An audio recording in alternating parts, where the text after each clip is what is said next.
نحمده ونصلي على رسوله الكريم أما بعد সম্মানিত সুধী দর্শকবৃন্দ, কেমন হচ্ছে আমাদের পবিত্র মাহে রমজানের সিয়াম সাধনা? সত্যি কি আমরা সিয়াম সাধনার প্রকৃত কল্যাণ থেকে লাভবান হচ্ছি, না গতানুগতিক শুধুমাত্র আনুষ্ঠানিকতাই পালন করা হচ্ছে? আমি এর আগে সিয়াম সাধনার মৌলিক কল্যাণ সম্পর্কে একটি গুরুত্বপূর্ণ আলোচনা করেছিলাম। সম্মানিত সুধী, যদি সেটি দেখি না থাকেন তাহলেই দয়া করে দেখলে অবশ্যই কিছু উপকৃত হবেন বলে আমার বিশ্বাস। আজকেও আমি সিয়াম সাধনার মৌলিক উদ্দেশ্য তাকওয়া এই সম্পর্কেই কিছু কথা বলার জন্য হাজির হয়েছি। যেহেতু তাকওয়া হলো সিয়াম সাধনার যতগুলি কল্যাণকর দিক আছে তার মধ্যে মুখ্য কল্যাণকর দিক হলো তাকওয়া, অর্থাৎ আল্লাহ তাআলা প্রদত্ত আদেশ ও নিষেধকে মেনে চলার উচ্চাঙ্গর মানের একটি মন মানসিকতা তৈরি করা। এই হিসাবে কেমন হচ্ছে আমাদের সিয়াম সাধনা? আমরা কি পেরেছি? আমরা অনেকেই বহুকাল ধরে রয়ে রাখছি।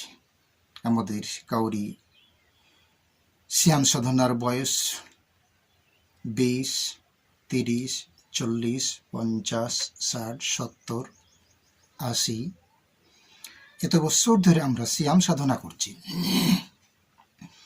পেরেছে কি সিয়াম সাধনা আমাদের জীবনের কোনো পরিবর্তন ঘটাতে? আমি কি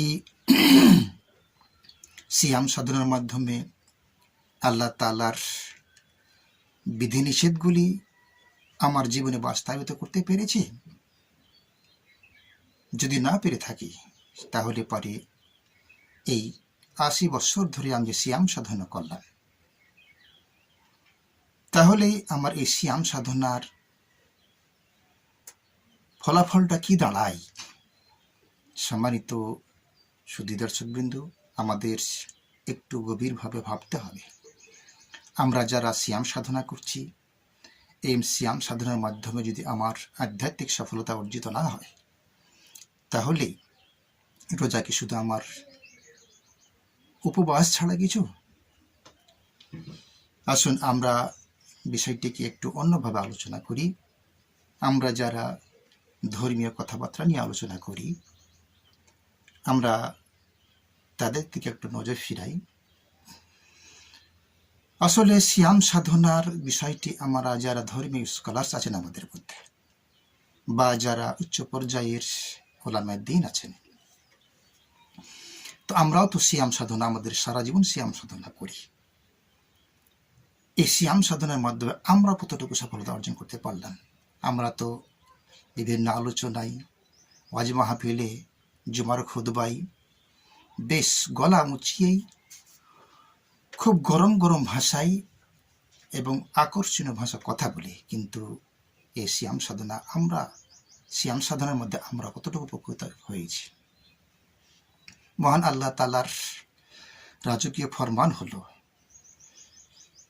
ইন্না দীনা ইনদাল্লাহিল ইসলাম। আল্লাহ তাআলার নিকটে মনোনীত ধর্ম বা জীবন বিধান হলো ইসলাম। সত্যি তাই হয়ে থাকে। তাহলে ইসলাম ছাড়া মানব কল্পিত বিধিবিধান, মানব রচিত বিধিবিধানের নিকট মাথা নত করা এবং সেই অনুযায়ী তাকে স্বীকৃতি প্রদান করা, অথবা সেই মানব রচনার সেই বিধিবিধানকে সমর্থন করা আমাদের জন্য কতটুকু যৌক্তিক? আমাদের ইতিহাসে আমরা দেখেছি যে আমাদের দেশে প্রচলিত যেই রাজনৈতিক মতবাদগুলি আছে, যেমন জাতীয়তাবাদ, ধর্মনিরপেক্ষতাবাদ, তো আমরা দেখেছি আমাদের অনেক ধর্মীয় স্কলার্স, উচ্চাঙ্গের স্কলার্স অনেক সময় আমরা কি করি, কেউ জাতীয়তাবাদকে সমর্থন করি, কেউ আবার ধর্মনিরপেক্ষতাবাদকে সমর্থন করি। অথচ আল্লাহ তাআলার ব্যক্তহীন ঘোষণা হলো, ওয়ামান ইয়াবতাগি গায়রাল ইসলাম দীনান ফালান ইউকবালা মিনহু ওয়া হুয়া ফিল আখিরাতি মিনাল খাসিরিন। যে সকল ব্যক্তিবর্গ বা যারা ইসলাম ছাড়া অন্য কোনো মতবাদকে তালাশ করে, গ্রহণ করে বা স্বীকৃতি প্রদান করে, তাদের এই স্বীকৃতি, তাদের এই গ্রহণ করাটা আল্লাহ তাআলা প্রত্যাখ্যান করেন। এটা আল্লাহ তাআলার নিকটে কোনো সময় গ্রহণযোগ্য নয়, বরং এর পরিণাম হলো পরকালে ক্ষতিগ্রস্ত। তাহলে আমরা যদি চিন্তা করি তা আমাদের ভাবতে অবাক লাগে। বর্তমান সময়েও আমরা দেখেছি আমাদের 12ই ফেব্রুয়ারি জাতীয় ইলেকশন চলে গেল, এর মধ্যে জাতীয়তাবাদের পতাকায় আমাদের কিছু কিছু উচ্চ মাপের আলেম ওলামা তাদের প্রতীকে তাদের নির্বাচন করেছে।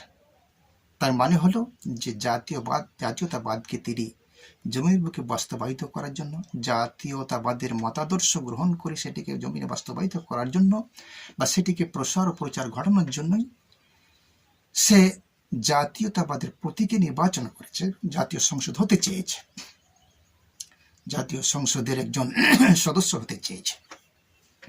তো এই বিষয়টিকে নিয়ে আমরা কি ভাববো? সত্যি কি আমরা আল্লাহ তাআলার দেওয়া পবিত্র জীবন বিধান ইসলামকে বাদ দিয়ে কি আমরা মানব রচিত কোনো জীবন বিধানকে পালন করার জন্য এমনটি করেছি, না অন্য কোনো উদ্দেশ্যে করেছি? এটিকে আমরা আল্লাহ তাআলার কার্ডে করাই, আল্লাহ তাআলার আদালতে গিয়ে এটিকে আমরা সুষ্ঠু জবাব দিতে পারবো? সিয়াম সাধনার ফলাফল কি এটাই? সম্মানিত সুধী দর্শকবৃন্দ, এই বিষয়গুলো নিয়ে আমাদের বারবার ভাবতে হবে, বারবার চিন্তা ভাবনা করতে হবে। বিশেষ করে আমরা যারা ধর্মীয় মহলে কাজ করি, ধর্মের কথা বলি, আমাদের মতো ধর্ম প্রচারকদের কি এই সমস্ত কর্মকাণ্ড মানাই? আমাদের কি এটা শোভা পাই যে আমরা একদিকে মানুষকে ধর্মের প্রতি আহ্বান জানাবো, আর অপরদিকে রাজনৈতিক ময়দানে আমরা মানব রচিত বিধিবিধানকে বা তার আদর্শকে বাস্তবায়ন করার জন্য কাজ করব? এটা কি আমাদের জন্য যায়? এ বিষয়ে কি আল্লাহ তাআলা আমাদেরকে জিজ্ঞাসাবাদ করবেন না? আমরা কি আল্লাহর আদালতে পার হতে পারবো? সম্মানিত বিজ্ঞ দর্শক মণ্ডলী, এই বিষয়গুলো আপনাদের চিন্তার খোরাক হিসেবে রেখে দিলাম। আপনারা বিবেচনা করে দেখবেন আমরা কি সত্যি সত্যি সিয়াম সাধনার কল্যাণ লাভ করতে পারছি কি পারি না। আসুন, আমি কথা বাড়াতে চাই না। মাহে রমজানের এই বরকতময় মাসের কল্যাণ কামনা করি, সকলের জীবনে সর্বাঙ্গীন মঙ্গল কামনা করে শেষ করছি। আসসালামু আলাইকুম ওয়া রাহমাতুল্লাহি ওয়া বারাকাতুহু।